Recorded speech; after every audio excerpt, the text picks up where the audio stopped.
Assalamualaikum warahmatullahi wabarakatuh. Halo teman-teman semua, hari ini kami akan membahas mengenai Pitagoras. Siapa nih yang belum tahu mengenai siapa penemu Pitagoras dan sejarah Pitagoras gimana ya? Langsung saja kita bahas mengenai Pitagoras.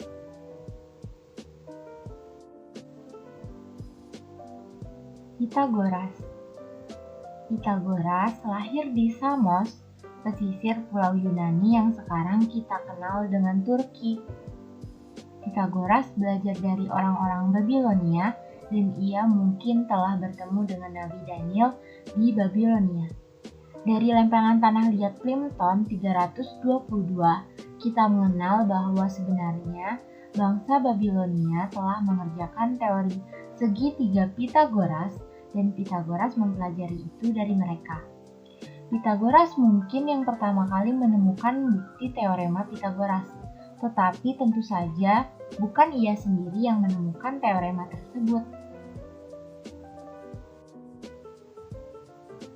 Pitagoras menjadi terkenal setelah mendirikan sebuah kelompok, The Brotherhood of Pythagoreans, persaudaraan ilmu Pitagoras, yang dikhususkan untuk mempelajari matematika. Kelompok ini sangat dikultuskan sebagai simbol, ritual, dan doa. Selain itu, Pitagoras percaya bahwa banyak aturan alam semesta dan ilmu Pitagoras memberikan nilai numerik untuk banyak objek dan gagasan. Nilai-nilai numerik pada gilirannya dihubungkan dengan nilai mistik dan spiritual. Meskipun ia sangat diagungkan dengan penemuan teorema yang terkenal itu, namun tidaklah jelas diketahui apakah Pitagoras adalah penulis yang sebenarnya. The Brotherhood of Pythagoreans telah menulis banyak bukti geometris, tetapi sulit untuk dipastikan siapa penemu teorema Pitagoras itu sendiri. Sungguh sebuah kelompok yang sangat menjaga rahasia temuan mereka. Sayangnya, sumpah kerahasiaan tersebut bertentangan dengan ide matematika yang penting yang harus diketahui publik. Kelompok The Brotherhood of Pythagoreans telah menemukan bilangan irasional. Jika kita mengambil segitiga siku-siku sama kaki dengan kaki ukuran 1, maka panjang sisi miring adalah akar kuadrat 2.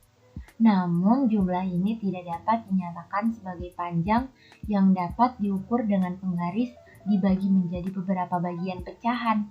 Dan ini sangat mengganggu kelompok Pitagoras yang terlanjur percaya bahwa semua adalah angka. Mereka menyebut angka-angka alogon yang berarti unutterable. Akhirnya, mereka sangat terkejut dengan angka-angka ini, sehingga mereka dihukum mati seorang anggota yang berani menyebutkan keberadaan mereka kepada publik. Barulah 200 tahun kemudian, yaitu oleh Eudoxus, seorang matematikawan Yunani yang dapat mengembangkan sebuah cara untuk berurusan dengan angka-angka unutterable tersebut. Thales menyatakan bahwa semua adalah air. Pitagoras mengajarkan bahwa semua adalah bilangan. Bagi Pitagoras, hal ini berakibat bahwa segala sesuatu dapat dipahami dalam istilah bilangan cacah dan rasionya. Secara khusus, setiap ruas garis adalah suatu bilangan cacah atau rasio bilangan cacah. Meskipun penemuan irasionalitas panjang diagonal persegi dengan panjang sisi 1 dibuat oleh pengikut Pitagoras, Pitagoras sendiri tidak menyadari hal tersebut. Pitagoras memberi tempat yang istimewa pada bilangan 10. Dia menyebut bilangan ini bilangan yang diagungkan. Dia tertarik dengan bilangan tersebut dengan alasan-alasan sebagai berikut. Angka tersebut digunakan oleh orang Yunani kuno sebagai basis perhitungan.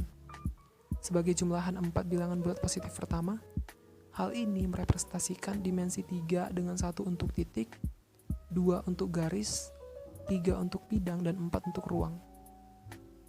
Nah, aktivitas orang-orang Mesir. Diketahui bahwa orang Mesir menggunakan sejenis tali kusut sebagai bantuan untuk membentuk sudut siku-siku dalam kegiatan pembangunan gedung-gedung mereka. Tali memiliki panjang 12 knot yang dapat dibentuk menjadi sebuah segitiga siku-siku dengan ukuran 3 knot, 4 knot, dan 5 knot, sehingga menghasilkan tepat sudut 90 derajat. Dapatkah Anda membuat tali seperti ini? Cobalah sekarang gunakan tali Anda untuk memeriksa beberapa sudut siku-siku di ruangan sekolah Anda atau di rumah Anda. Ada bukti lebih lanjut yang membuktikan bahwa hubungan Pitagoras sudah lebih dahulu dikenal sebelum lahirnya teorema Pitagoras yang sangat terkenal itu. Nah, jika Anda menghitung segitiga di kotak A dan B yang merupakan kaki-kaki segitiga, Anda akan melihat bahwa masing-masing ada 8. Sedangkan di sisi miring dari segitiga yaitu C berisi 16 segitiga. Diperkirakan bahwa bangsa Babilonia telah mengetahui pola semacam itu, yang tentu saja menjadi bukti teorema Pitagoras. Orang Cina menggunakan teorema Pitagoras sejak 1000 tahun sebelum Masehi, yang diketahui dengan telah dikenalnya bentuk seperti gambar yang ditampilkan. Nah, setelah ditemukan oleh kelompok Pitagoras, namun menolak untuk mengakui keberadaan yaitu bilangan irasional, dimulailah pencarian tentang bilangan tersebut. Salah satunya adalah dengan cara berikut. Dimulai dengan segitiga siku-siku sama kaki dengan kaki panjang 1. Kita dapat membangun segitiga siku-siku di sampingnya yang hipotenusanya adalah akar pangkat 2 dari 2, akar pangkat 2 dari 3, akar pangkat 2 dari 4, akar pangkat 2 dari 5, dan seterusnya. Konstruksi ini sering disebut sebagai square root spiral. Rumus Pitagoras. Dalam matematika, teorema Pitagoras adalah suatu keterkaitan dalam geometri Euclides antara 3 sisi sebuah segitiga siku-siku. Teorema ini dinamakan menurut nama filsuf dan matematikawan Yunani abad ke-6 sebelum Masehi, Pitagoras. Pitagoras sering dianggap sebagai penemu teorema ini meskipun sebenarnya fakta-fakta teorema ini telah diketahui oleh matematikawan India, Yunani, Tionghoa, dan Babilonia jauh sebelum Pitagoras lahir. Pitagoras mendapat kredit karena ia yang pertama membuktikan kebenaran universal dari teorema ini melalui pembuktian matematis. Ada dua bukti kontemporer yang bisa dianggap sebagai catatan tertua mengenai teorema Pitagoras. Satu dapat ditemukan dalam Choi Pei Suang Ching. Satunya lagi dapat ditemukan dalam buku Elemen Euclides. Teorema Pitagoras menyatakan bahwa jumlah luas bujur sangkar pada kaki sebuah segitiga siku-siku sama dengan luas bujur sangkar di hipotenusa.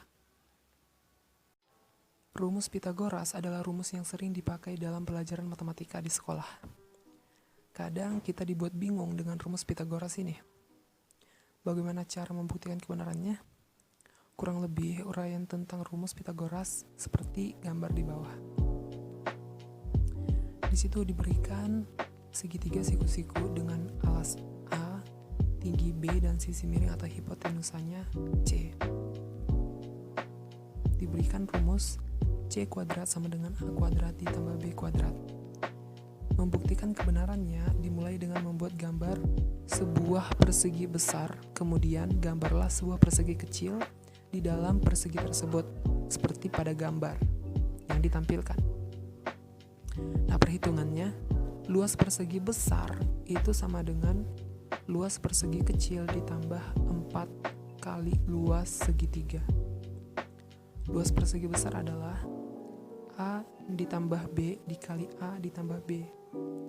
Luas persegi kecil adalah C kuadrat.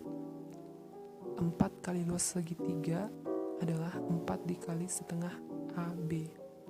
Diperolehlah A kuadrat ditambah 2AB ditambah B kuadrat sama dengan C kuadrat ditambah 2AB.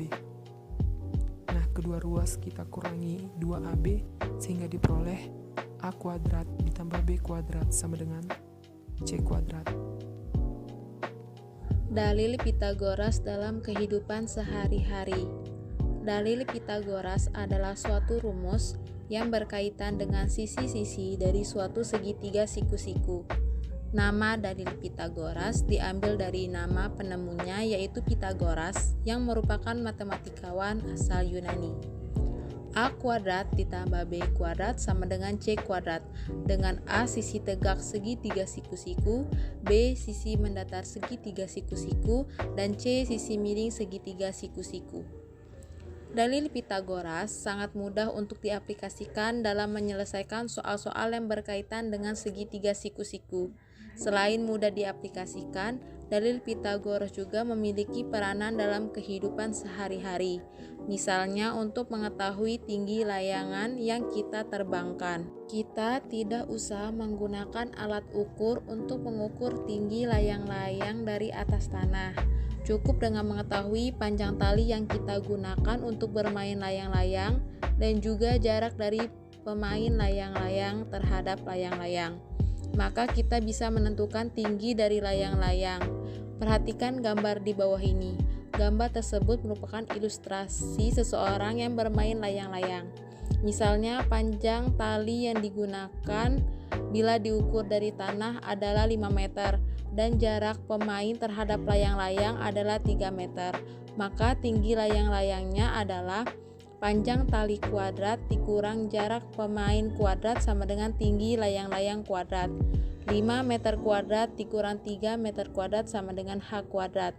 16 meter kuadrat sama dengan H kuadrat.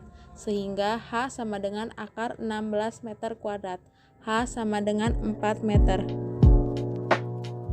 Mungkin sekian yang dapat kami sampaikan.